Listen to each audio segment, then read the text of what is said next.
आदरणीय आदरणीय प्रणवाताजींचं आणि सगळ्यांच्या आतमध्ये देशाच्या प्रती असे जाज्वल्य देशप्रेम आलं म्हणजे जागृत झालंच असेल.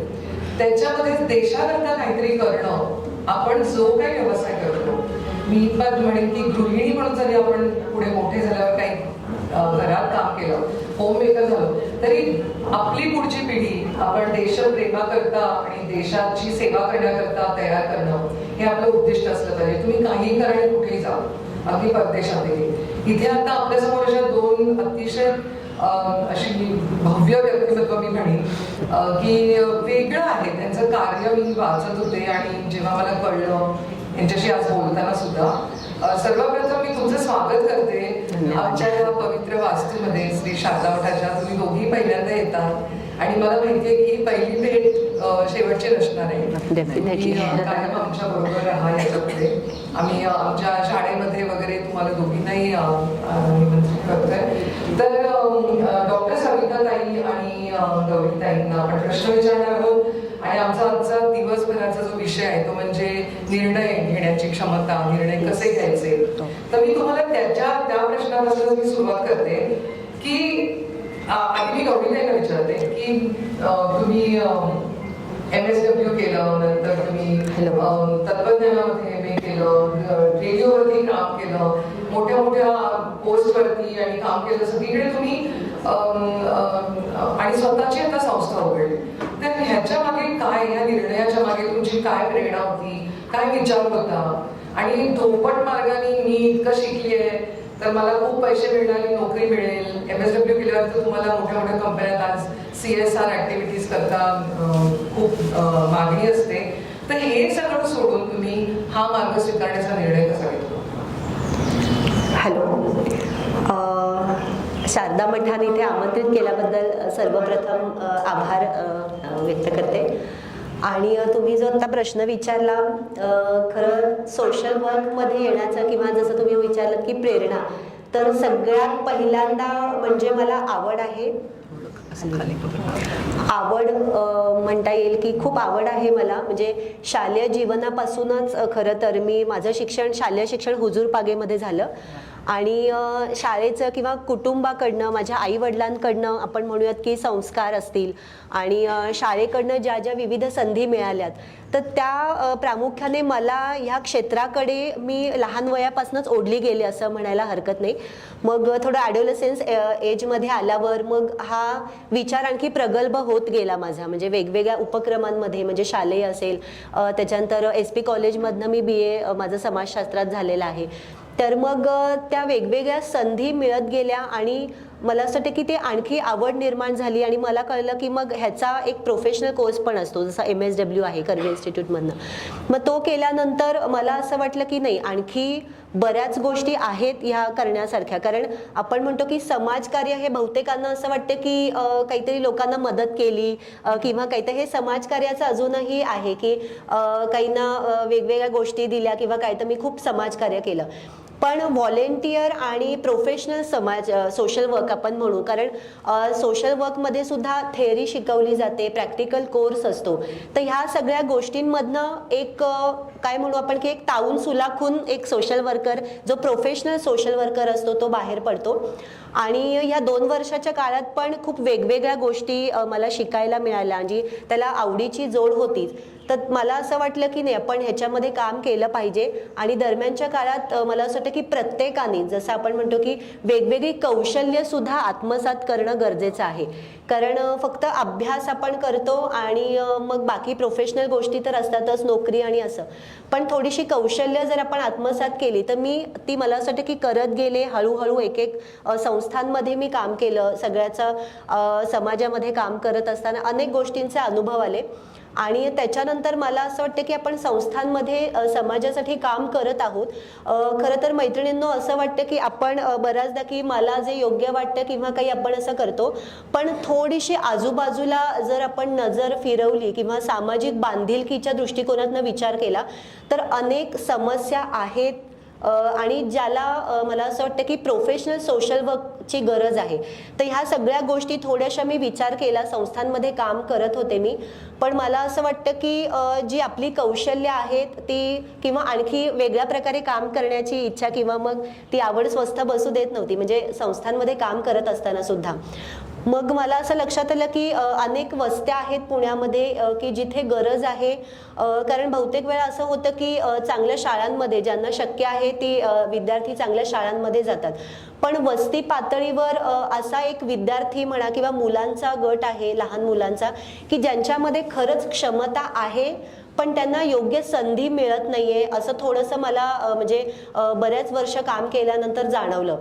त्यामुळे मग मी चांगले जिथे संस्थेमध्ये मी काम करत होते तिथे मी राजीनामा दिला आणि मला असं वाटलं की आपण एक स्वतःची संस्था सुरू करूयात आणि जिथे मला काय म्हणता येईल की माझ्या आवडीचं काम करता येईल आणि आणखी झोकून देऊन काम करता येईल. त्याच्यामुळे ते काम सोडून मी ज्या कोथरूडमधल्या पुण्यातल्या वस्त्या आहेत तिथल्या सगळ्या वस्त्यांमध्ये फिरले आणि मला नीड बेस्ड काम करायचं होतं.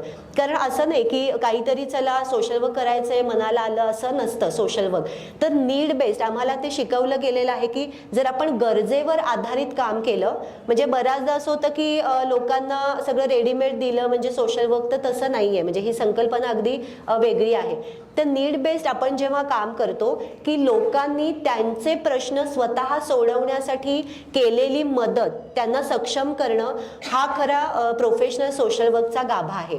त्यामुळे जर आपण कोणाला तरी मदत करत असू, कारण प्रत्येक वेळी सोशल वर्कर पण पुरेसा पडणार नाहीये, तर आपण तिथे लोकांना सक्षम केलं पाहिजे की त्यांनी त्यांचे प्रश्न सोडवावेत.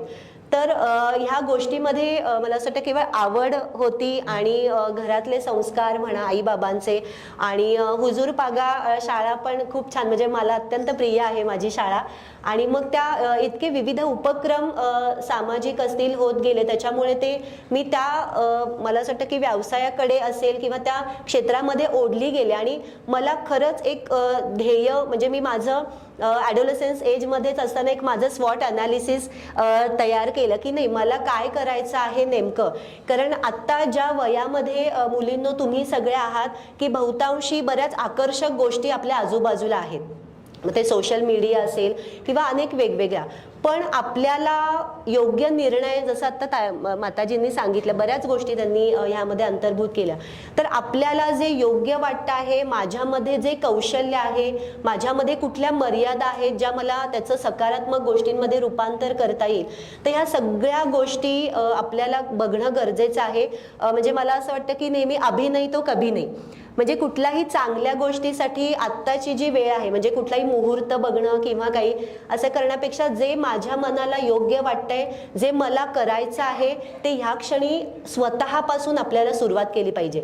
म्हणजे कोणीतरी जादूची कांडी फिरवेल आणि सामाजिक समस्या दूर होतील किंवा काही, तर ह्याच्यावर माझा मुळीच विश्वास नाहीये. जर कुठलीही चांगली गोष्ट आपल्याला करायची असेल तर नेहमी स्वतःपासून करायला पाहिजे. त्याच्यामुळे मी कोथरूडच्या विविध वस्त्यांमध्ये अगदी महिना 2 महिने फिरत होते, कारण मी जसं म्हटलं की मला नीड बेस्ड काम करायचं होतं. तर फिरल्यानंतर अनेक मुलं, म्हणजे अशी अजूनही परिस्थिती आहे पुण्यातल्या वस्त्यांमध्ये की जिथे मुलं अजूनही शाळेत जात नाहीत किंवा ॲडोलसन्स एजमध्ये आल्यावर बाकी मोठ्या मुलांचा त्यांच्यावर प्रभाव असतो आणि ते काही करत नाही, दिवसभर नुसतं इकडे तिकडे फिरत असतात. आणि अशा अनेक गोष्टी आहेत, म्हणजे मुलं शाळेत जातात पण अजूनही शैक्षणिक त्यांच्यामध्ये क्षमता दिसून आली, तर ह्या सगळ्या अनेक गोष्टी आहेत. महिलांमध्ये सुद्धा व्यसनाधीनतेचं प्रमाण आहे, पुरुषांमध्ये व्यसनाधीनतेचं प्रमाण आहे, पण महिला आणि मुलींमध्ये सुद्धा हे दिसून येते. तर अशा अनेक गोष्टी आजूबाजूला म्हणजे अजूनही दिसत आहेत, पण त्या ह्याच्यामध्ये आणि त्याच्यामुळे मला असं वाटलं की ह्या क्षेत्रामध्ये आपण काम करणं गरजेचं आहे. स्वतःपासून जर आपण सुरुवात केली तर मी असं म्हणत नाही की मी सगळा समाज बदलवून टाकेन, पण निदान थोडी जरी सुरुवात माझ्याकडनं काही गोष्टी होत असेल तर ती नक्कीच आपण केली पाहिजे. आणि हेच मला असं वाटतं की कारणीभूत होतं, एक सामाजिक जाणीव त्या दृष्टीने होती आणि म्हणून मी या कामाला सुरुवात केली.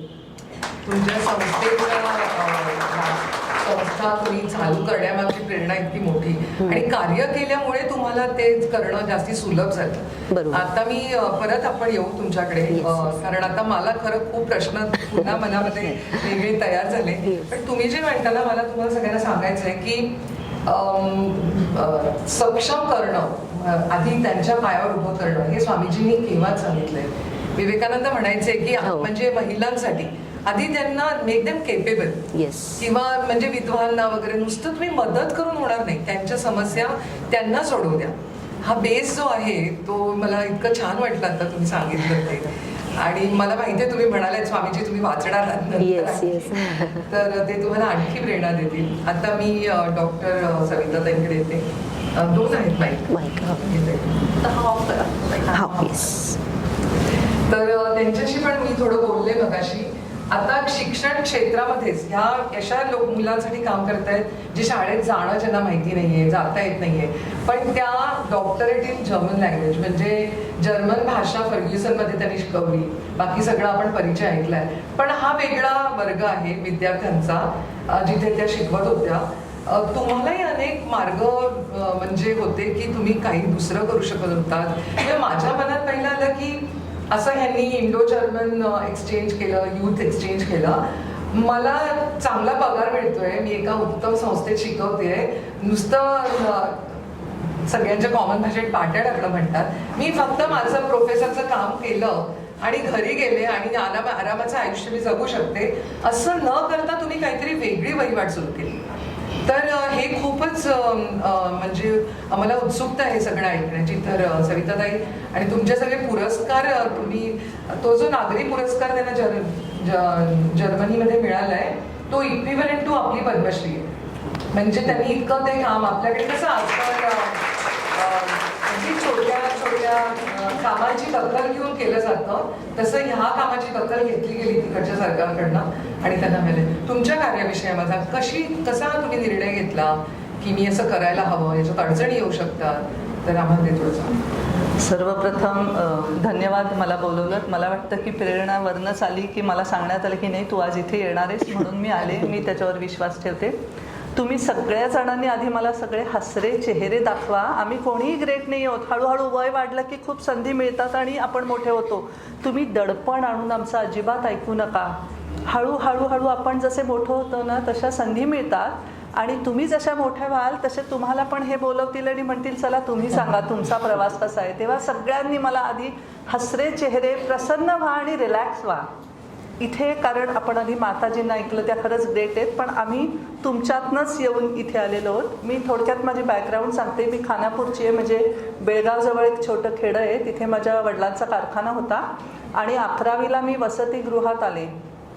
सुरुवातीला आम्ही ज्यावेळेला खेड्यात राहायचो त्यावेळेला वडिलांनी 2 गोष्टी सांगितल्या की गाडी असली तरी गाडीने जायचं नाही, बाकीचे चालत जातात, गाडी ही तुमच्यासाठी नाही. याचा फायदा असा झाला मला की रोज 3 किलोमीटर मी चालत जायची यायची, मी माझी भावंडं. 6 किलोमीटर रोज चालण्याने आता मला कुठेही चालायला लागलं तरी मला प्रॉब्लेम येत नाही. दुसरं म्हणजे माझ्या ज्या मैत्रिणी होत्या, काय असतं दरी जर निर्माण झाली ना आपल्या आणि बाकींच्या, ते आई वडील म्हटले की अगं तुम्ही गाडीतनं आलात की तुम्ही कोणीतरी वेगळ्या आहात, आपल्याला समाजात वेगळं राहायचं नाही, आपण समाजाबरोबर जायचं. आणि हे जे सगळे आम्हाला आई वडिलांनी संस्कार दिले. दुसरं म्हणजे आम्हाला ते दर सुट्टीत 3 दिवस काम करायला लावायचे कारखान्यात. म्हणजे हातगाडी ओढण्यापासनं जे कामगार आपले काम करतात ते तुम्ही केलं पाहिजे. का केलं पाहिजे तर आपल्याला जे सगळं मिळतं ते ह्या कामगारांमुळे मिळतं. म्हणजे बघा हा संस्कार कसे माझ्यावर घडत गेले. माझ्या काकांची डेअरी आहे पुण्यात, तर आम्ही दुधाचा कॅन सुद्धा घेऊन जायचो. म्हणजे कुठलंही काम छोटं नसतं. हे संस्कार झाल्यामुळे मला आज काहीही करायला लागलं तरी त्याची लाज वाटत नाही, कारण कुठलं काम छोटं नाहीच आहे ना. जे आपण समाजासाठी चांगलं काम करतोय. मी तुम्हाला छोटी छोटी उदाहरणं का देतेय तर आपल्याला असं वाटतं की अरे आपण कोणीतरी झालो, आपण कोणीतरी नाही आहोत. म्हणजे मी डोक्यात असे कप्पे करते. मी ज्यावेळेला एखाद्या संस्थेत चेअरमन असते त्यावेळेला त्या क्षणी फक्त चेअरमन असते. मी बाहेर आल्यावर परत सामान्य असते. मी घरी गेल्यावर पदर खोचून मी आई असते, आजी असते, आजूबाजूच्यांना मदत करायची असते. म्हणजे आपल्यात अनेक अशा गोष्टी असतात आणि हळूहळू आपल्याला असं वाटायला लागतं अरे आपण कोणीतरी ग्रेट आहोत. आपण कोणीही कोणीही ग्रेट नाही आहोत. आपल्याला देवाने ही संधी दिली आहे आणि म्हणून आपण इथे पोचलोय.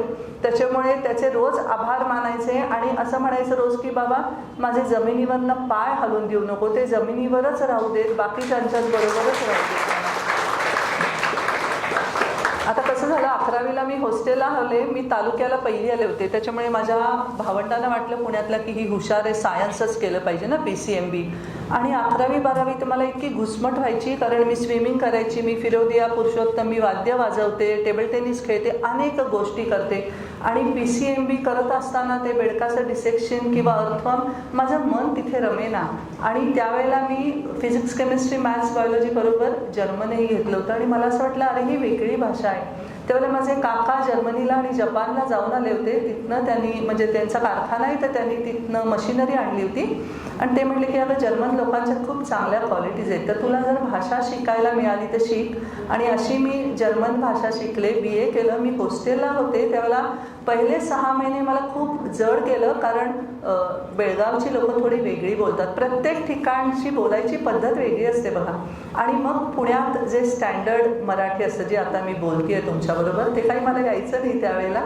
तर त्यामुळे मी पहिल्यांदा अजिबात तोंड उघडायची नाही. मग हळूहळू मी म्हटलं अरे असं करून चालणार नाही. म्हणजे आपले जे काही कॉम्प्लेक्स असले ना ते हळूहळू दूर करायचे आणि आपल्या क्वालिटीज काय आहेत ते बघायचं. आपण रोज डायरीत लिहून टाकायचं की अरे माझ्याकडे हे आहे बरं का, आणि रोज एक एक ॲड करायचं. लोकांच्या दृष्टीने नसू देत, आपल्या दृष्टीने काय क्वालिटीज आहेत, आजूबाजूला आपण मदत करतो का, आपल्या हृदयात काय आहे, असं सगळं केलं ना की आपण हळूहळू शेवटी माणूस म्हणून मोठं होणं महत्त्वाचं आहे. संधी चालून येतात, पण प्रत्येकात तुम्ही बघा आज गेल्यावर लिहून काढा बरं का, अरे ह्या 5 गोष्टी आहेत माझ्याकडच्या, ते कोणी जाऊन घेऊ शकत नसतं.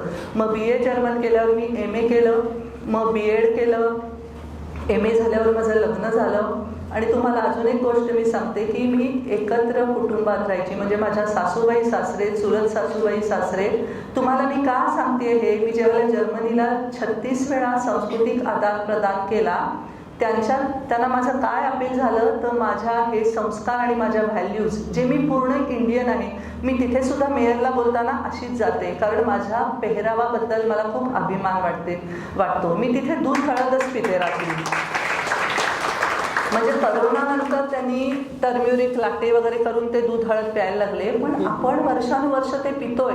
मी तिथे जाऊन पोळ्या लाटते, आपल्या भाज्या, आपलं जे काही आहे ना सत्व, आपलं भारतीयत्व, ते न घालता परदेशी जायचं. परदेशी गेल्यावर ओके ते पंक्च्युअल आहेत का, मग ते डॉक्युमेंटेशन चांगलं करतात. म्हणजे मी त्यांच्याकडनं काय शिकले, प्रत्येक गोष्ट मी केली. मी 36 वेळा जर्मनीबरोबर आदान प्रदान केला, 9 वेळा डेन्मार्क बरोबर केला, जपान बरोबर केला. त्यावेळेला त्यांना मी इक्वल पार्टनर म्हणून भेटले. मला तुमच्याकडनं काहीही नकोय, आपण एकमेकांना देऊ आणि घेऊ. ह्या कंडिशनवर तुम्ही गेलात ना तर तुम्हाला जास्त मान मिळतो. आपण काही कटोरा घेऊन हिंडायची गरज नाही. आपण भारतीय आहोत, आपल्याकडे इतकं काही जास्त आहे.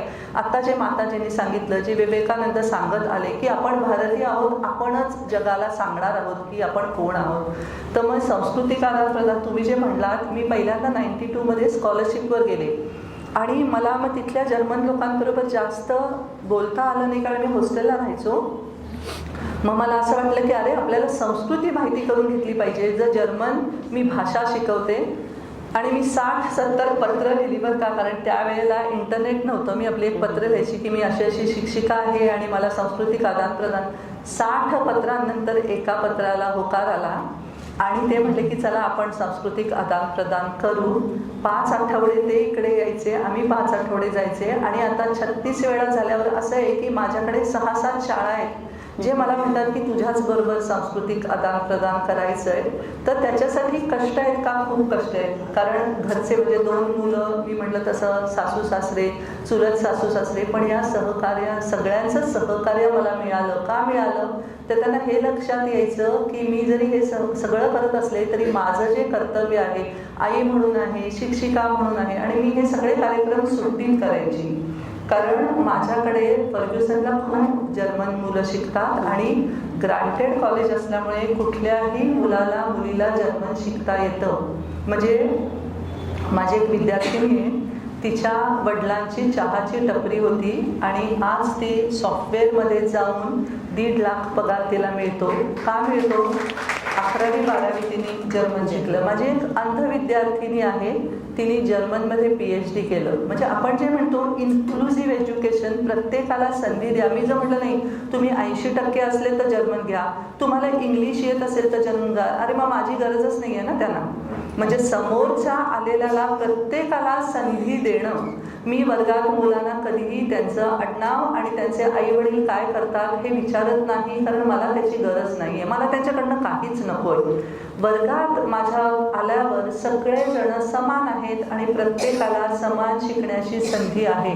म्हणजे गौरीताई तर पण तिथे समाजात जाऊन काम करतायत, पण शिक्षिका म्हणून सुद्धा आपल्याला खूप काही त्याच वर्गात करता येतं आणि खूप मुलाला घडवता येतं.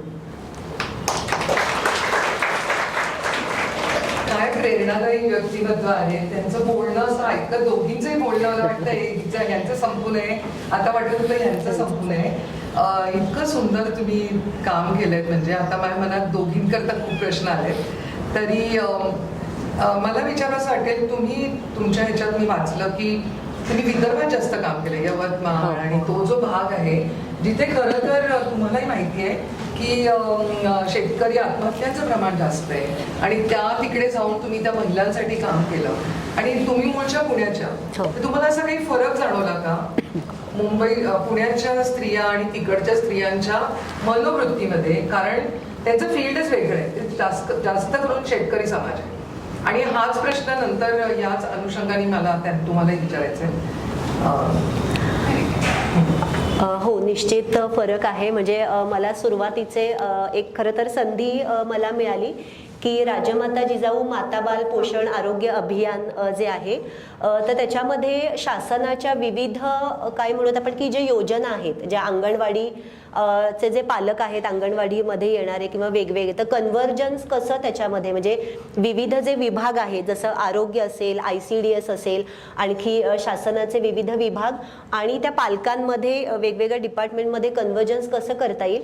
तर त्यामध्ये अमरावती विभागामध्ये पूर्ण अमरावती विभाग होता माझ्याकडे, तर त्या अंतर्गत यवतमाळ, बुलढाणा, वाशिम, अकोला आणि असं ते काम होतं.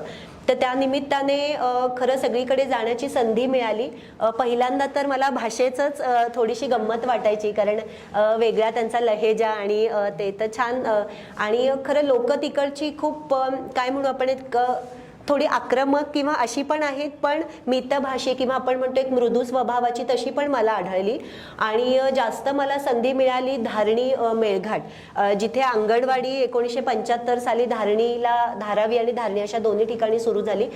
तर प्रचंड आदिवासी, म्हणजे आपल्याला खरं मुलींनो असं आपल्याला सगळ्या संधी इथे आहेत, पण आपल्या समाजात आपल्या महाराष्ट्रात असाही दुर्गम भाग आहे की जिथे म्हणजे तुम्ही सगळ्यांनी ऐकलंच असेल तर मेळघाटामध्ये पूर्ण भारतातलं आपलं कुपोषणाचं प्रमाण खूप आहे.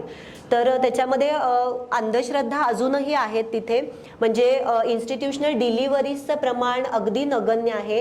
म्हणजे शासन खरं खूप प्रयत्न करत आहे तिथे कुपोषण कमी करण्याचा, पण ती मानसिकता जेवढी बदलायला हवी तेवढी अनफॉर्च्युनेटली अजून नाही बदलली गेली. म्हणजे मुलगा कुपोषित आहे, त्याला आजारी आहे तरी मांत्रिकाकडे जाऊन भूमिका देणं किंवा पोटाला चटका देणं, अशा अनेक गोष्टी अजूनही होत आहेत. आणि आजारी असेल दवाखाना, म्हणजे बहुतांशी वेळेला त्यांना ट्रॅव्हलिंग सुद्धा नाहीये, मोबाईलला अजूनही रेंज पोहोचत नाहीये, रस्त्याची वानवा आहे तिकडे, अशा असंख्य अडचणी तिकडे दिसून येत आहेत. आणि तिकडे रोजगाराचा पण त्यांचा प्रश्न आहे. म्हणजे जरी तिथे शासनातर्फे मनरेगाच्या काही योजना असतात त्या तेवढ्या कालावधीपुरत्या असतात त्यांच्या, पण मुळात त्यांचा दैनंदिन जगण्याचा एक संघर्ष मला दिसून आला. आणि त्यांचा पेहराव आदिवासींचं, म्हणजे त्यांच्या नृत्याची पद्धती मला त्यानिमित्त बघता आली, त्यांच्याबरोबर नृत्य तिथे करता आलं. आणि अमरावती थोड्या शहरी भाग आपण म्हणू, पण मेळघाट, धारणी ही जी गावं आहेत ती अत्यंत दुर्गम अशीच आहेत अजून. मला असं वाटतं की ती जेव्हा खऱ्या अर्थाने मुख्य प्रवाहात येतील आणि कुपोषणाचं प्रमाण होईल, आरोग्याचं तिथे आणखी थोडंसं आम्हाला, म्हणजे मी तिथं जाऊन त्यांच्याबरोबर राहिले आहे, तर बऱ्याच गोष्टी त्यांना अजूनही माहिती नाही आहेत असं मला जाणवलं. म्हणजे जागरूकतेचा अभाव आहे. तर ते कुपोषण किंवा आरोग्य आपण कसं चांगलं ठेवायला पाहिजे, आपल्यामुळे आरोग्याचे प्रश्न आहेत, दैनंदिन जगण्याशी त्यांना संघर्ष अजूनही करावा लागतोय. तर ह्या अनेक गोष्टी तिथे दिसून आल्या. अंगणवाडीसोबत काम होतं. तिथे जे आहे जसं मी म्हटलं की विविध योजना सरकारच्या आहेत त्या तिथे सत्र अवेअरनेसची जी आपण म्हणतो की सेशन्स असतात ती मी अनेक सुपरवायझरचं ट्रेनिंग असेल, अंगणवाडी सेविकांचं असेल, पालकांचं असेल असं घेतलं आणि त्याच्यामध्ये मी जसं म्हटलं की हळूहळू जवळपास 1 वर्ष तिथे मी काम केलं आणि तो एक भाग होता अवेअरनेस निर्माण करायचं की कन्व्हर्जन्स कसं आपण निर्माण करू शकतो, समन्वय वेगवेगळ्या विभागांचा. कारण उद्देश हाच होता की जे लाभार्थी आहेत त्यांच्यापर्यंत योजना पोहोचल्या पाहिजेत आणि त्यांनी त्याचा लाभ घेतला पाहिजे. तर ही एक गोष्ट आहे. आणि त्याच्यानंतर जीवन कौशल्य प्रशिक्षण म्हणजे तिथले जे आदिवासी विभागातल्या ज्या शाळा आहेत तर तिथे आदिवासी विभागातले जे शिक्षक आहेत शाळेतले तर त्यांना जीवन कौशल्यांचं प्रशिक्षण आम्ही दिलं आणि त्यांनी ते शाळेत त्यांच्या घेतलं. म्हणजे विविध कौशल्य जसं नाही म्हणण्याचं कौशल्य असेल, प्रामाणिकपणा असेल, रिप्रोडक्टिव्ह हेल्थ असेल, तर ह्या गोष्टी खरं तर आपल्या दैनंदिन जीवन जगत असताना मैत्रीतला दबाव कसा असतो असे विविध विषय थोडे रोल प्ले ॲक्टिव्हिटीजच्या माध्यमातून आम्ही मांडले. कारण तिथे आदिवासी सगळा भाग असल्यामुळे बरेचदा असं होतं की त्यांच्या काही प्रथा किंवा काही वेगळ्या असतात. म्हणजे लवकर लग्नाचे म्हणजे अजूनही तिथे सुद्धा बालविवाहाची प्रथा आहे. जरी आपण म्हणतो की तो कायद्याने गुन्हा आहे पण तिथे अजूनही असं म्हणजे मला जाणवलं की होत आहेत. म्हणजे आपण म्हणतो की हे आहे तिथे बालविवाह असला तरी गुन्हे नोंदवू शकतात वगैरे, पण तसं अनफॉर्च्युनेटली नाही. म्हणजे अजूनही हे प्रमाण आहे. मग लवकर लग्न झाल्यावर लगेच मुली गरोदर राहतात, त्यांची वजनं कमी असतात, बहुतांशी मुली अजूनही ॲनिमिक आहेत. मग जन्मणारं मूल हे कमी वजनाचं असतं, 1-1.5 किलोचं पण बऱ्याचदा भरत नाही, मग ते कुपोषणाने ग्रस्त होतं.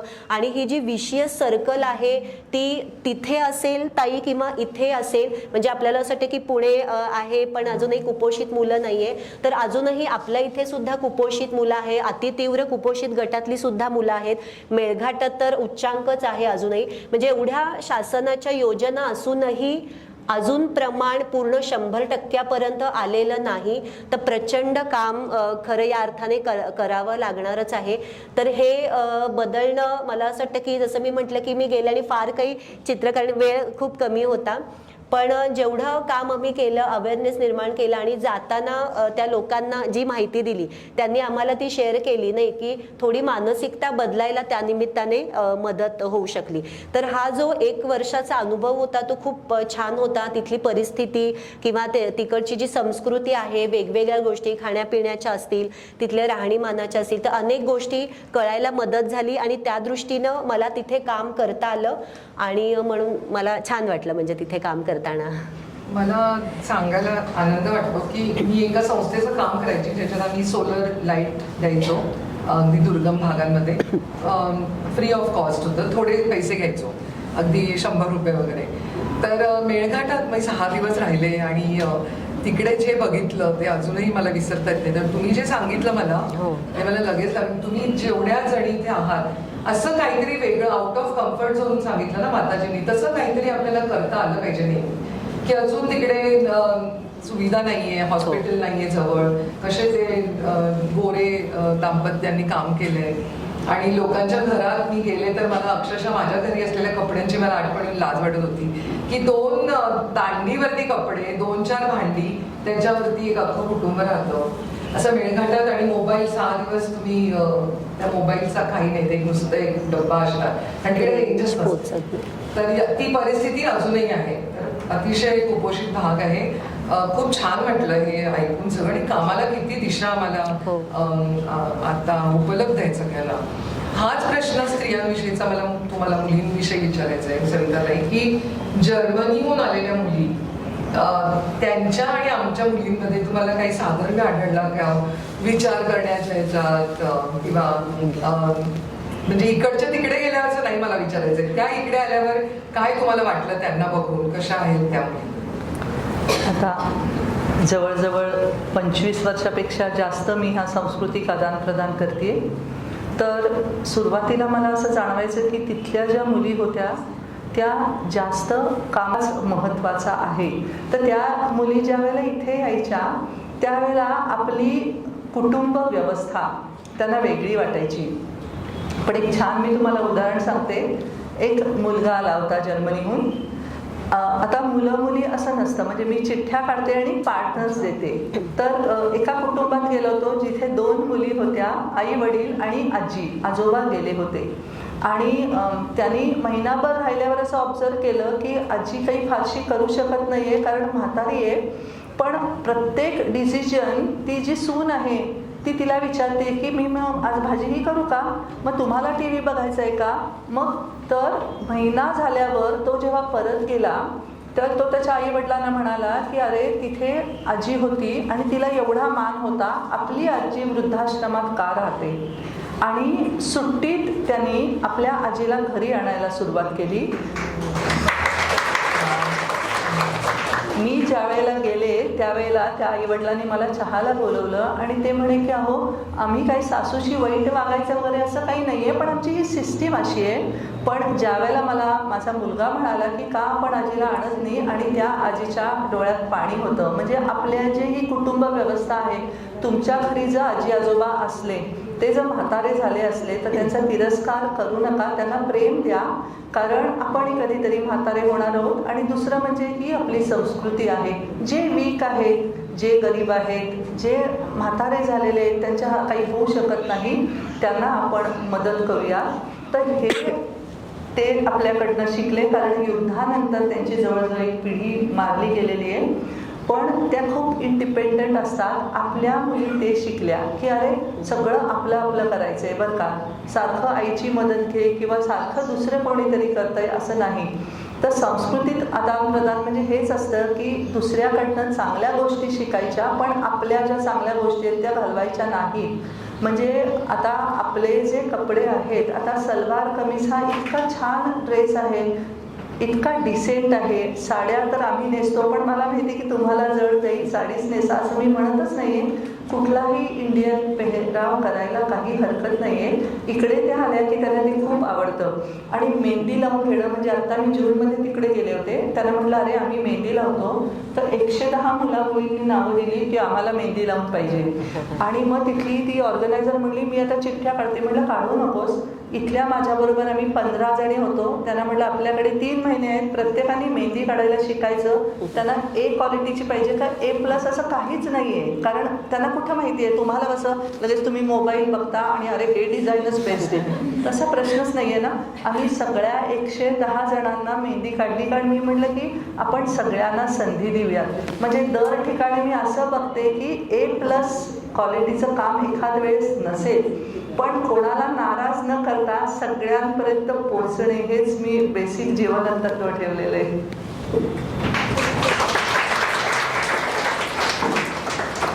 छान वाटतंय ना ऐकायला, काहीतरी वेगळं. म्हणजे आम्ही कधी असे विचार पण केला नाही आणि आमच्या संपर्कात असं कोणी नाही की असं कार्य केलेले माहिती. मला सुद्धा आत्ताच हे सगळं कळते. तर मी अविस्मरणीय प्रसंग वगैरे विचारत होते, काही तुम्हाला असं आठवतंय तुम्ही ते घेतलंय, तुम्ही काही सांगाल एखादा न विसरता येण्यासारखं काहीतरी तुम्ही या क्षेत्रामध्ये अनुभवलंय? खरं अवघड प्रश्न वाटतो मला, कारण रोजचाच दिवस खरं तर खूप छान सुरुवात होते आणि मुलांमध्ये आम्ही काम करतो. तर आमचं जे काम अगदी थोडक्यात मी ते सांगायला आवडेल मला आणि त्याच्याशी मी जोडून घेईन. आमचं जे आहे ते कोथरूडमध्ये ज्या वस्त्या आहेत तिथे जे कचरा वेचक, भंगारकाम किंवा घरकाम करणारे जे पालक आहेत, तर त्याच्या मुलांसाठी आम्ही एज्युकेशनल सेंटर्स सुरू केलेली आहेत. ते मुलं महानगरपालिकेच्या शाळांमध्ये जातात, पण बहुतांशी मुलांना अजूनही काय म्हणत आपण अभ्यासाची थोडी जास्तीच्या अभ्यासाची गरज असते. तर आम्ही त्या सेंटर्समध्ये अभ्यास अनौपचारिक आणि आमचा विश्वास आहे की ज्ञानरचनावादा पद्धतीने आम्ही त्यांना शिक्षण देण्याचा प्रयत्न करतो. म्हणजे फक्त खडूफळा एवढंच नाही, ते जेवढी शैक्षणिक साधनं वापरून कृतीयुक्त अध्ययन कसं करता येईल आम्हाला हा आमचा जास्तीत जास्त प्रयत्न असतो. त्याच्यामुळे आणि शिक्षणाव्यतिरिक्त त्यांचं सर्वांगीण विकास, होलिस्टिक डेव्हलपमेंट आपल्याला कशी करता येईल, तर हे आम्ही जास्त प्रयत्न करतो. कारण खरं सांगू मैत्रिणींनो, या वस्तीमधली जी मुलं आहेत त्यांच्यामध्ये प्रचंड क्षमता आहे, त्यांना फक्त संधींची गरज आहे, ती आम्ही देण्याचा प्रयत्न करतो. म्हणजे तुम्ही कधी आला तिकडे पुण्यातला असाल तर आमच्या सेंटरमध्ये, संस्थेमध्ये जरूर या, तुम्हाला नक्कीच आमच्या मुलांनाही भेटायला आवडेल.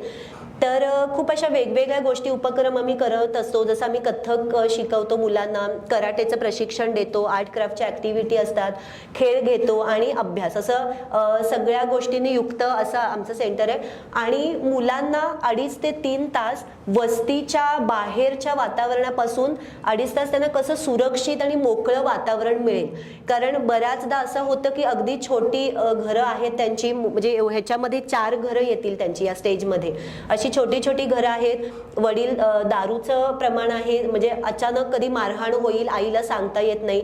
बहुतांशी वडील कामाला जात नाही, सगळ्या घराचा कारभार आई बघत असते.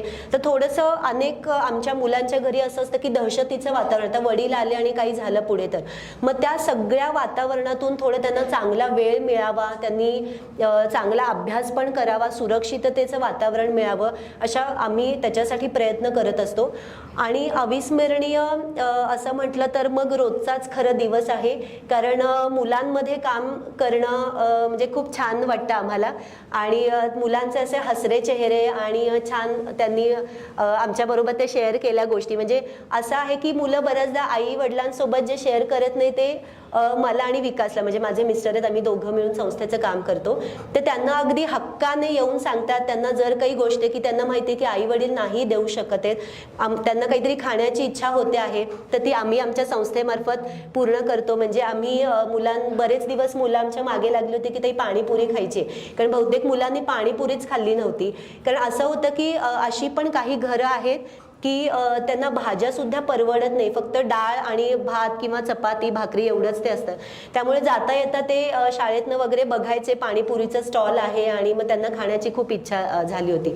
तर आम्ही म्हणजे हे केलं, त्या पाणीपुरीवाल्याला इथे बोलवलं आणि म्हणजे अगदी हायजेनिक पद्धतीनेच आम्ही ते हे करून दिलं. तर मग अशा काही गोष्टी आहेत जे घरी मुलं नाही शेअर करू शकत, ते आमच्याशी शेअर करतात आणि आम्हाला जसं शक्य आहे त्यांचं ओव्हरऑल डेव्हलपमेंटमध्ये आमचं एक महत्त्वाचा भाग असतो, पोषण सुद्धा त्यांना मिळायला हवं. कारण असं होतं की शाळेतनं आल्यानंतर आमच्याकडे येतात, ज्यांची सकाळची शाळा आहे ती मुलं, म्हणजे संध्याकाळचं आमचं केंद्र आहे दुपारी आणि संध्याकाळी, तर ती काही खाऊन येत नाही बऱ्याचदा. तर मग जर आपण पोषण जर त्यांना नसेल, पोटात नसेल, तर मला असं वाटतं की साक्षात ब्रह्मदेवाने जरी येऊन शिकवलं तरी ते त्यांच्या लक्षात राहणार नाही. त्यामुळे आम्ही आमच्या वतीनं थोडं न्यूट्रिशियस राजगिरा लाडू असेल, काही फळं असतील, असं सुद्धा आम्ही देण्याचा प्रयत्न करतो. त्याच्यामुळे मुलं आमच्याकडे येतात, मला एकाही मुलाला बोलवून आणावं लागत नाही.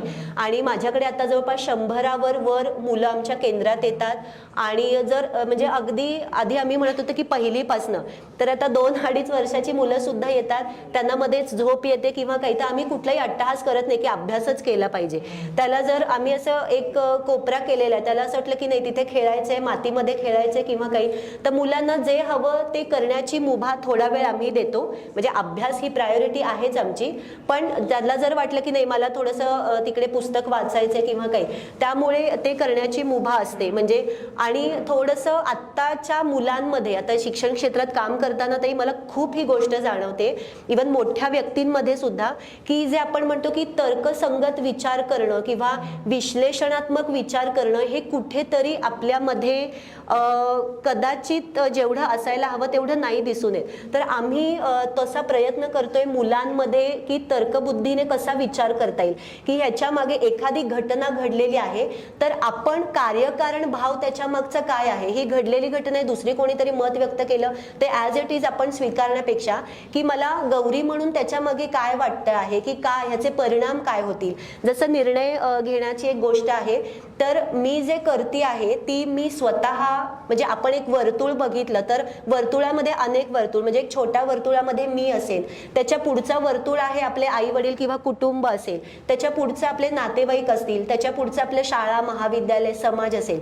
तर मी जो निर्णय घेते आहे, मी जे काम करते त्याचा फक्त माझ्या एकटीवरच कधीच परिणाम होत नाही, तर कुठेही दुसरीकडे घटना घडली असेल तरी त्याचा माझ्यावर परिणाम होतोय. आपल्या स्वतःवर अनेक गोष्टींचा परिणाम होत असतो, मग ते आपली कुटुंबाची आर्थिक स्थिती असेल, आपलं शिक्षण असेल, कुठल्याही गोष्टी, आपल्या मित्रमैत्रिणी असतील, मित्रमैत्रिणींचा दबाव असेल, अशा बऱ्याच गोष्टी खरं प्रभाव टाकत असतात. तर आपण जे काही करतो ते आपल्या स्वतःवर तर निश्चितपणे परिणाम करतं, आपल्या कुटुंबावर करतं आणि समाजामध्ये सुद्धा त्याचं प्रतिबिंब उमटत असतं. त्याच्यामुळे मुलींनो, आपण जे काही करतो ते खरं तर मला असं वाटतं की थोडा कार्यकारण भाव, त्याचे परिणाम काय होतील हे सगळं विचार करणं खूप गरजेचं आहे असं मला वाटतं. म्हणजे नेहमीच खरं तुमचं म्हणणं बरोबर आहे. प्रत्येक दिवसच अविस्मरणीय हो, होऊ शकतो नक्कीच, तुमच्यासाठी. नक्कीच. आणि मला सगळ्यांना हेच, मी जेव्हा वाचत होते यांचे बायोडेटा, आता त्यांच्या ह्याच्यात मी वाचलं नव्हतं, पण त्यांनी आधीच सांगितलं की त्यांच्या कार्यात त्यांच्या कुटुंबाची साथ होती. तसंच हे क्षेत्र निवडल्यानंतर तसं एक सहचर मिळणं आणि त्याच्याबरोबर तुम्ही कार्य पुढे नेणं, म्हणजे तुम्ही खरंच खूप छान गोष्ट आहे आई. मला वाचायला आवडलं ते. आणि तसंच आपल्याही आयुष्यामध्ये आपण निर्णय घेताना आपण जे काम करतो त्याच्यात आपल्याला सगळ्यांचा सहभाग करून घेता आला पाहिजे.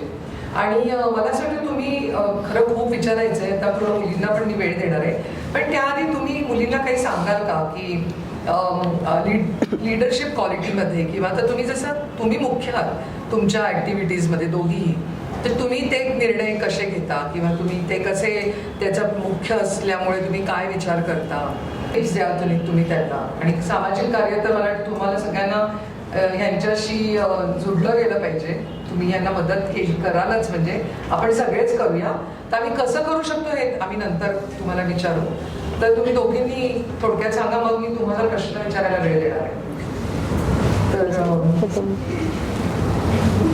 मी फक्त मगाचा प्रश्न परत थोडासा घेते. अविस्मरणीय प्रसंग म्हणजे अब्दुल कलामांना मला भेटायचं होतं आणि शक्य नाही वाटत नव्हतं ना, पण मी त्यांना एक मेल लिहिली की असे असे जर्मन मुलं माझ्याकडे येतात आणि भेटाल का तुम्ही, आम्ही ह्या दिवशी दिल्लीला आहोत. तर त्यांनी आम्हाला 1 तासाची वेळ दिली आणि 2003 साली मी हे सकाळमध्ये लिहिलं होतं. दिवसभर माझा फोन वाजत होता, त्याला लँडलाईनच होती. ते म्हणे, अरे तुला ते भेटूच कसे शकले. म्हणजे तुम्ही जे म्हणलात की आपण चांगल्या गोष्टी करतोय, आपण काय छोटे आहोत ना, पण मोठी लोक इतकी साधी असतात. त्यांना खूप बरं वाटलं की अशी मेल आली आणि विद्यार्थ्यांना घेऊन मी त्यांना भेटायला गेले. तर हा एक अविस्मरणीय प्रसंग होता. दुसरा म्हणजे एक अंध विद्यार्थिनीला माझ्याबरोबर जर्मनीला यायचं होतं आणि इमॅजिन करा की बाकीचे सगळे पटपट जाणार, तर मी सगळ्या पालकांची सभा घेतली. म्हटलं बघा, ही अशी अंध आहे, पण आपण तिला संधी द्यायची का. आपण नशिबान होत ना की आपल्याला डोळे आहेत, तिला डोळे नाही आहेत, पण आपण तर सगळे पालक आणि सगळे विद्यार्थी, जर्मन विद्यार्थी तयार झाले. जर्मन विद्यार्थ्यांनी एक कुटुंब तिला ठेवून घ्यायला तयार झालं आणि मी ही संधी तिला सुद्धा देऊ शकले. म्हणजे खरंच देवाचे आभार आहेत की आपल्याला वाटतं त्याच्यापेक्षा समाजात खूप चांगली लोक आहेत. आणि माझा भाऊ चंद्रपूरला राजुऱ्याला असतो, तर आम्ही वरोऱ्याला, भामरागड किंवा आलापल्ली तिथे आम्ही बरेच वेळेला जातो. म्हणजे माझे वडील विटा वगैरे द्यायचे तिथे, किंवा आमच्या डेक्कन एज्युकेशन सोसायटीच्या अलिबाग, सातारा, सांगली, वाई इथे सगळीकडे शाळा आहेत आणि त्या सगळ्यांच्या शाळांच्या कमिटीवर मी आहे. आणि त्याच्यामुळे सर्वांगीण विकास किंवा खेड्यात काय प्रॉब्लेम्स असतात, मी खेड्यातनं आल्यामुळे मी लगेच त्यांच्याशी कनेक्ट होऊन मला सोल्युशन काढायला सोपं पडतं. खूप छान ना, ऐकूनच एकदम छान वाटलं डॉक्टर कलाम यांना भेटला. तुम्ही जेव्हा बोलत होतात ना, मला, कारण आपण शारदा मठात आहोत आणि इथे जे इथे बसलेले आहेत त्यांना बरोबर माहिती आहे की आम्ही कोणाला बोलवणार आणि ते आधीच तसं काम करत आहेत. तर तुम्ही जे म्हणालात, तर स्वामीजी नेहमी म्हणायचे की each soul is potentially divine. प्रत्येकामध्ये देवत्व असतंच, फक्त त्याचं प्रकटीकरण महत्वाचं आहे. आणि ती संधी वेगळ्या वेगळ्या, म्हणजे ऑन ऑल लेवल्स ना, फिजिकल, मेंटल, सोशल, सायकोलॉजिकल, तुम्ही ते ऑलरेडी तुम्ही करताय. मला इतकं बरं वाटतंय माहितीये का ऐकताना की फक्त तुम्ही ऑलरेडी ऍप्लिकेशन करताय आणि ते ऐकत असतील त्यांना किती आनंद होत असेल. आधी पोट, ते म्हणतात आधी पोट भरलं पाहिजे मग शिक्षण दिलं पाहिजे. तर मला लगेच गीती तिकडून म्हणते स्वामीजी, म्हणजे ते म्हणतात ना तेच त्या म्हणतात. तर असं ते आम्हाला सगळ्यांना लक्षात येतं, माहिती आहे. आणि तुम्ही आता इकडे सगळेजण आलात पहिल्यांदा शारदा मठाच्या ह्या वास्तूमध्ये, पवित्र, ते तिघं वरती बसलेलेच आहेत मंदिरामध्ये. तुम्ही जायचे वेळ मिळेल तुम्हाला तेव्हा. तर इथून प्रेरणा घेऊन जाताना मी माझ्या देशासाठी, माझ्या भारत मातेसाठी काही करू शकेल हे तुम्ही मनात नक्की ठरवून जा. आता मी तुमच्याकरता म्हणजे प्रश्न आहेत पण आता मी विचारत नाही, आपण तुम्हाला वेळ देऊया. तुम्ही या दोघींना काही प्रश्न विचारायचे असतील तर विचारू शकता. अतिशय न घाबरता प्रश्न विचारा आणि कुठलाही प्रश्न हा चुकीचा नसतो. आणि मगाशी कोणीतरी विचारलं होतं ना की मी एखादा डिसिजन घेते पण मी पूर्णत्वाला नेऊ शकत नाही, तर आपण रोज सकाळी उठल्यावर ठरवायचं की मी चांगलं करायचं ठरवलेलं आहे ना, मग मी तेच करणार आहे आणि मी पूर्णत्वाला ते नेणारच आहे. आपण असं ठरवलं ना की करणं कठीण होत नाही. आणि बाकीचे जर म्हणले काय हे चुकीचं आहे, आपल्याला जर ते बरोबर वाटत असेल आणि मगाशी म्हटलं तसं की आपलं हृदय त्याच्यात आहे आणि आपण समाजासाठी काहीही चुकीचं करत नाही आहेत, तर ते सोडायचं अजिबात नाही, धरून ठेवायचं. आणि मनात कप्पे करायला लागा. एक कप्पा बंद करायचा, दुसरा उघडायचा, तिसरा उघडायचा. म्हणजे दिवसभरात मी 18 तास काम केलं तरी सुद्धा मी शिक्षिका म्हणून 4च तास काम केलेलं असतं, मग आजी म्हणून 2 तास असतं. एखाद्या संस्थेत असं केलं ना आपल्याला कुठल्याही कामाचं टेन्शन येत नाही, अजिबात लोड येत नाही आणि आपल्याला दमल्यासारखं अजिबातच वाटत नाही. खरं येऊन विचारायला लागेल प्रश्न. ठीक आहे.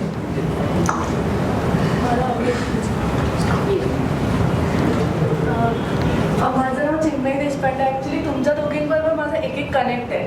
म्हणजे फॉर एक्झाम्पल मी आता फर्ग्युसनमध्ये बॅचलर्स करते, मी तुम्हाला बघितलं आहे अनेकदा ॲम्फी थिएटरमध्ये. प्लस मी BA सोशॉलॉजी करते, सो MSWचं कसं connection. Especially I was like excited after listening to this. So माझा असा सिम्पल प्रश्न आहे की जनरली ह्युमॅनिटीज किंवा आर्ट्सला सगळे म्हणत नाही, माझे बाबा खूप सपोर्ट करतात मला, पण डिस्टंट कझिन्स किंवा रिलेटिव्स असं ह्युमॅनिटीज म्हणजे सायन्स नाही तुम्हाला जमत म्हणून तुम्ही ह्युमॅनिटीज करता, किंवा पुढे जाऊन काय करणार आहे तुम्ही, फक्त टीचिंग कराल आणि नाहीतर तुम्ही हाऊसवाईफ बनून, अशा मेंटॅलिटी असते सगळ्यांची नसते.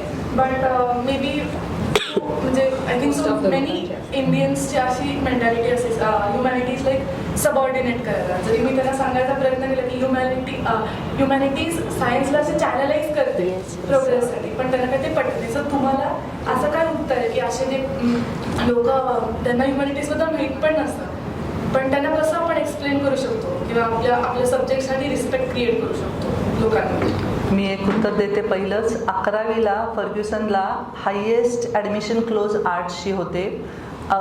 ॲडमिशन मिळत नाही म्हणून आम्ही एक 50,000ची डिव्हिजन सुरू केली, ती पण ओव्हरफुल होते.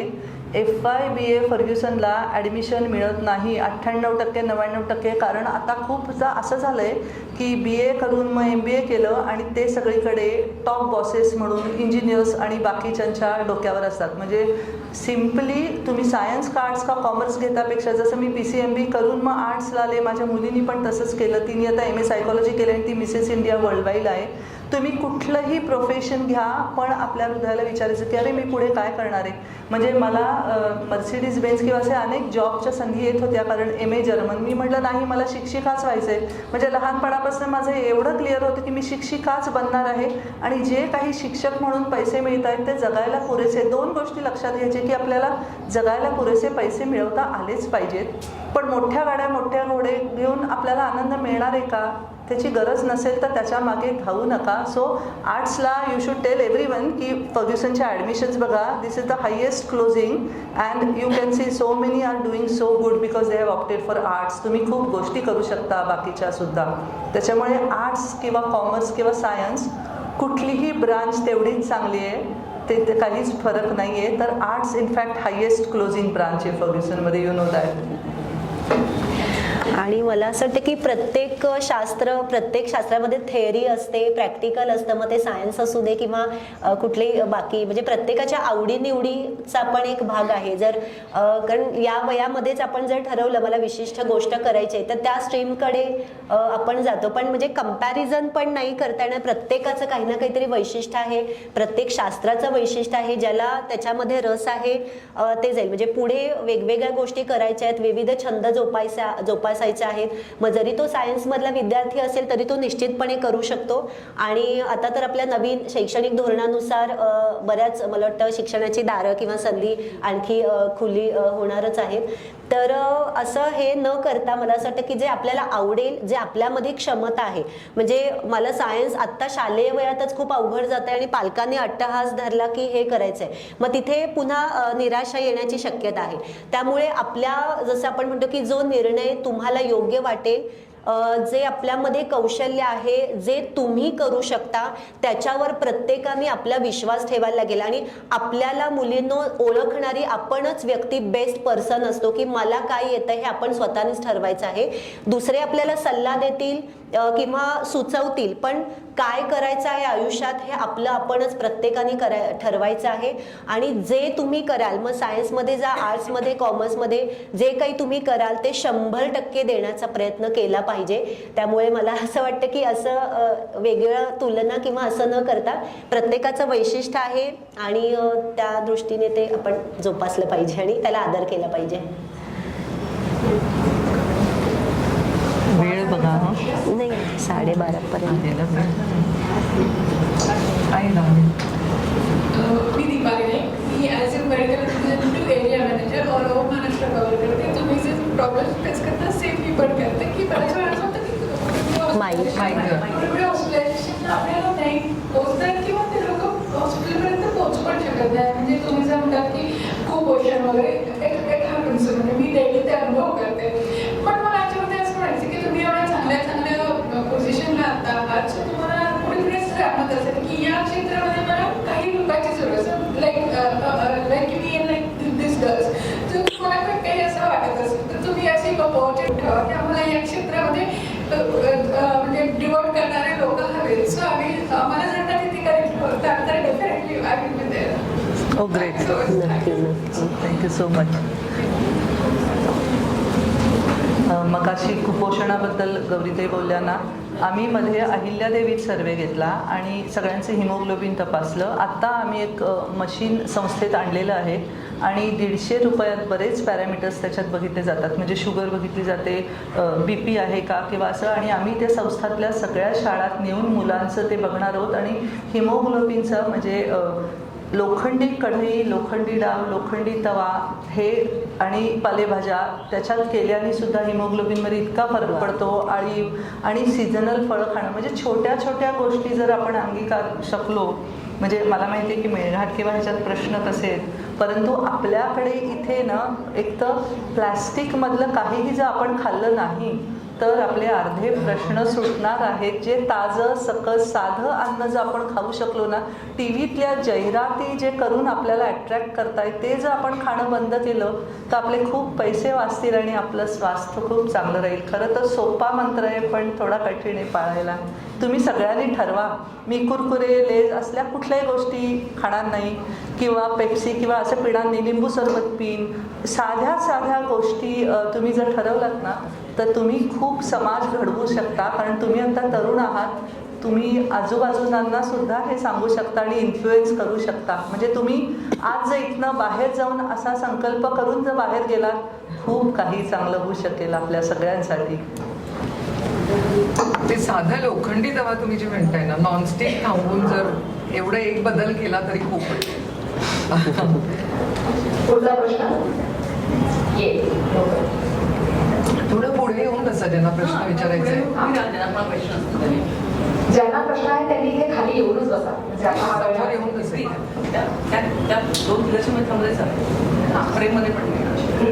सो मॅम, मला तुम्हाला विचारायचं आहे, तुम्ही आधी सांगितलं तुम्ही आधी सांगितलं की मुलं जे असतात तुम्ही जे बघता येतं तर कसं सारा दिवस असंच टाइम त्यांचं जात असतं, काही प्रोडक्टिव्ह करत नाही. तर आणखी मुलात कसं असतं, मी सायकॉलॉजी स्टुडंट आहे, मी त्या पर्स्पेक्टिव्हने विचारते, त्यांचं ते बिलीफ सिस्टम असतं की निवांत रिलॅक्स करायचं आहे. तर if you want to make them do something productive, तुम्हाला त्यांच्या बिलीफ सिस्टमला टॅकल करावं लागेल. तर ते तुम्ही कसं करता?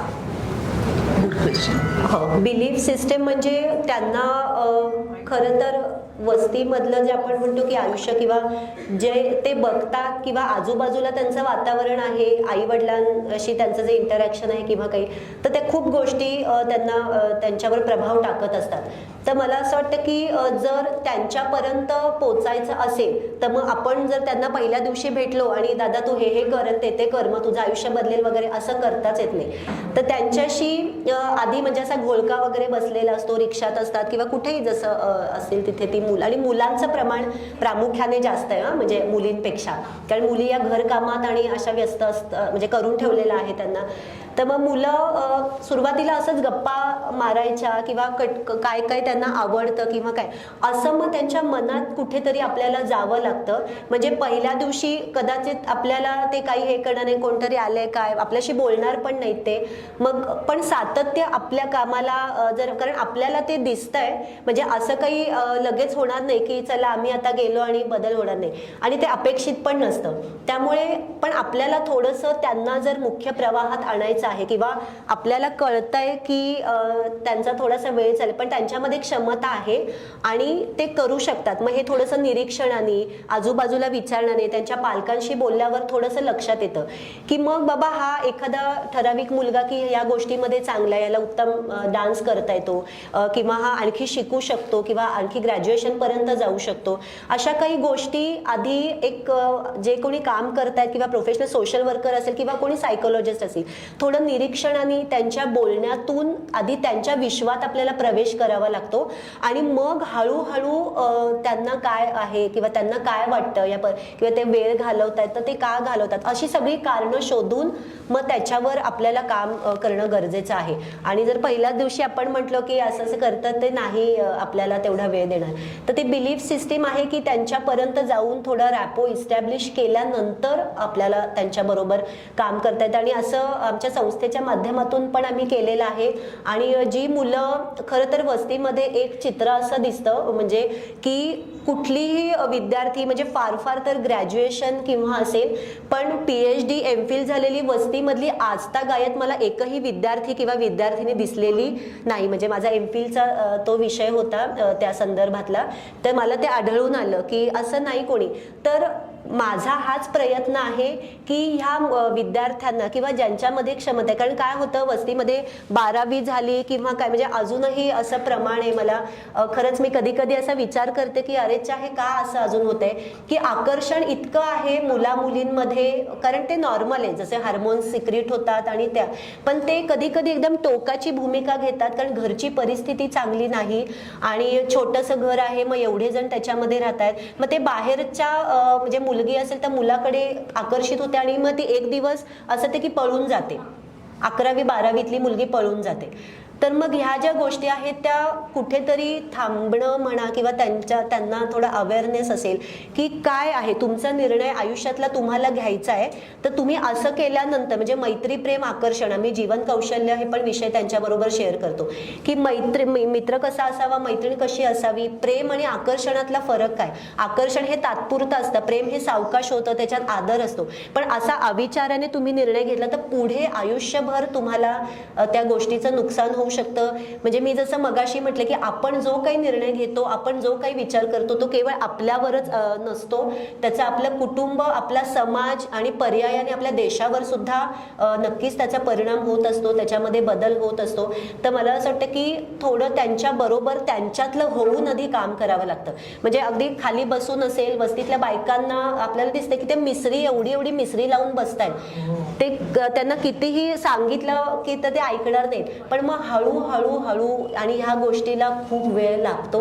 म्हणजे आता आम्ही संस्थेमध्ये काम करते, पण आता हे काम सुरू केल्यानंतर आता 5-6 वर्ष झाली आम्ही तिथे ते केंद्र चालवतोय. आता तुम्ही याल नक्की, मी तुम्हाला सगळ्यांना इन्व्हिटेशन देते की तुम्ही बघाल आता आमच्या मुली छानपैकी इंग्लिश बोलतात, आमचे पालक आता छान प्रतिसाद देत आहेत आणि आधी भांडायलाच यायचे. म्हणजे मुलं सुद्धा आता वस्तीतली मुलं आहेत, म्हणजे त्या वस्त्यांमध्ये सुद्धा प्रत्येक वस्तीचं वेगवेगळं वैशिष्ट्य असतं, तर आलं की एकदम भांडाभांडी, कोणी काही बोललं तर हमरी तुमरी आणि असं खूप चित्र होतं. पण आता आमची मुलं थँक्यू, सॉरी आणि excuse me, may I come in अशा सगळ्या गोष्टी, म्हणजे आम्हाला असं वाटतं की त्यांना 4 उदाहरणं गणितातली कमी आली तरी चालतील, पण आई वडिलांचा आदर केला पाहिजे, जीवन कौशल्य शिकलं पाहिजे, कौशल्य आत्मसात केलं पाहिजे आणि स्वतः बरोबर इतरांचा, म्हणजे केवळ माझ्या घराचा माझा नाही तर वस्तीतलं वातावरण कसं मला बदलता येईल हे अगदी अगदी आम्ही काम करतो आणि ह्याच्यावर मला कामच करायचं आहे. म्हणजे हे संस्थेचं आहे जे मी रिलेट करते आपलं सस्टेनेबल डेव्हलपमेंट जे देशाचं आपण बघतो की न्यूट्रिशनचं जे आम्ही काम करतो ते इरॅडिकेट हंगर असेल आणि शिक्षणाच्या बाबतीमध्ये तर थोडाफार वाटा मला असं वाटतं आम्ही उचलण्याचा प्रयत्न करतोय गोल अचीव्ह होण्यामध्ये. उद्दिष्टही नाही, उद्या आम्ही असू नसू पण त्यांनी त्यांचं आयुष्य सक्षम केलं पाहिजे. खूप छान. आणखी एक,